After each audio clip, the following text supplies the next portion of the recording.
کہ قرآن کی طرف لپکتا وہی ہے، آتا وہی ہے کہ جو پہلے سے ہی کچھ اس کے اندر خوبیاں اور کمال اور کچھ صفات ہوتی ہیں اور اس کے اندر ایک طلب ہوتی ہے کہ وہ حق کو پائے، تو پھر ان کو حق نصیب بھی ہوتا ہے۔ لا نبتغی الجاہلین، اور پھر یہ کہتے ہیں کہ ہم جاہلین سے الجھنا نہیں چاہتے۔ لنا اعمالنا ولکم اعمالکم، تمہارے اعمال تمہارے لیے، ہمارے اعمال ہمارے لیے، وسلام علیکم، تم پر سلام۔ لا نبتغی الجاہلین، ہم جاہلوں سے الجھنا نہیں چاہتے۔ انک لا تہدی من احببت، اللہ پاک فرماتا ہے کہ اے نبی صلی اللہ علیہ وسلم کہ آپ جسے چاہتے ہیں آپ اسے ہدایت نہیں دے سکتے، ولیکن اللہ یہدی من یشاء، لیکن اللہ ہدایت دیتا ہے جسے چاہتا۔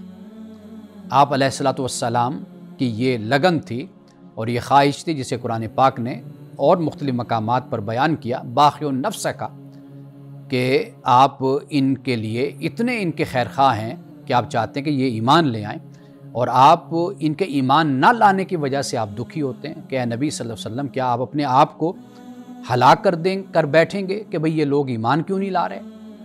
تو یہاں پر اسی بات کو بیان کیا کہ لیکن ہدایت اللہ دیتا ہے، اللہ ہدایت دیتا ہے اپنی مشیت کے تحت، اور مشیت کا قانون یہ ہے کہ اللہ سبحانہ وتعالی انسان پر کسی چیز کو مسلط امپوز نہیں کرتا، انسان کے لیے سب راستے کھلے ہوتے ہیں، جس راستے پر چاہے انسان چلے۔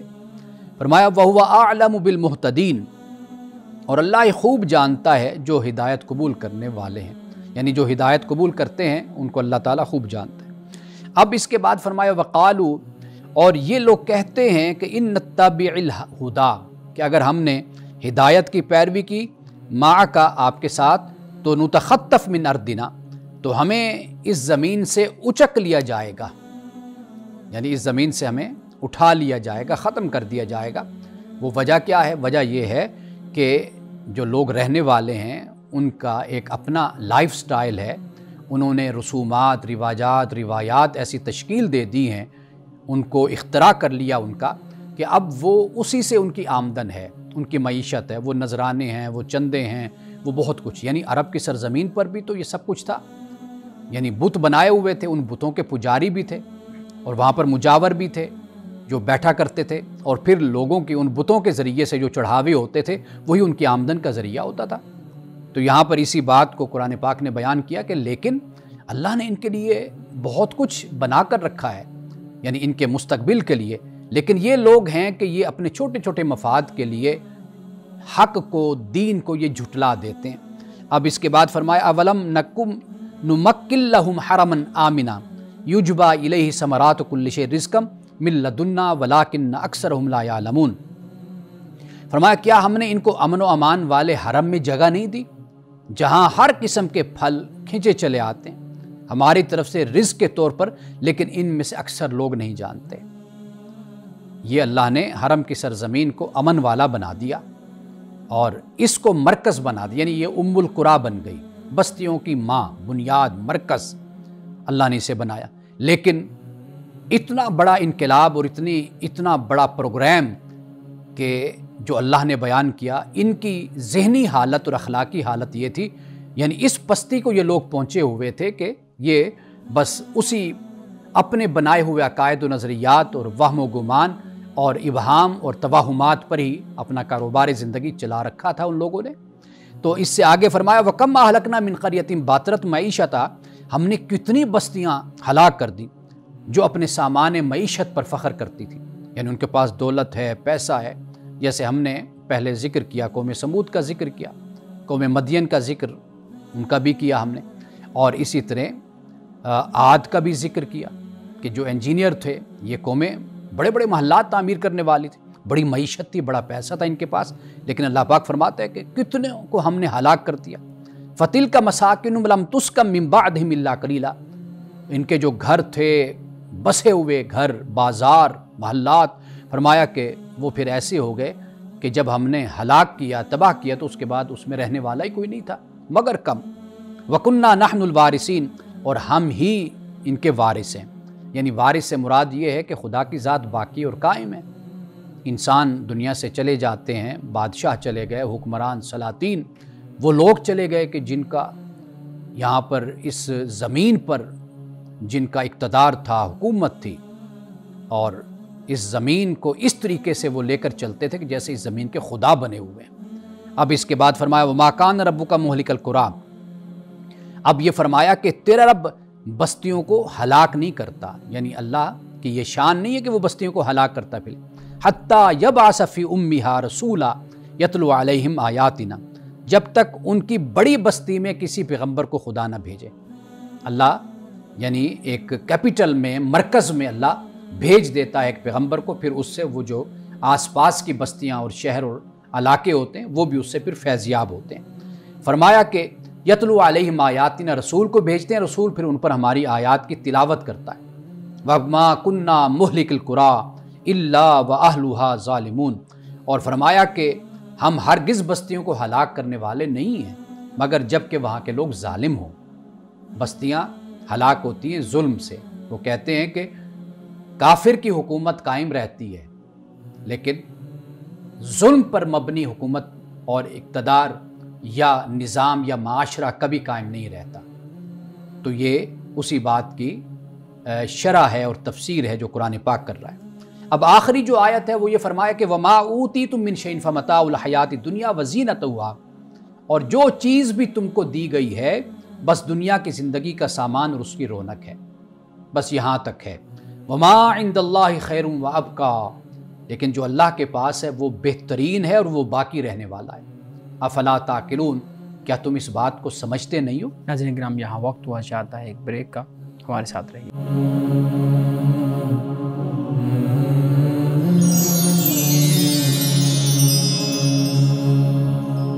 ویلکم بیک ناظرین۔ امانت صاحب بہت شکریہ، آپ نے بہت اچھے انداز میں قرآن کریم کی ان آیات کا منشا بیان کیا۔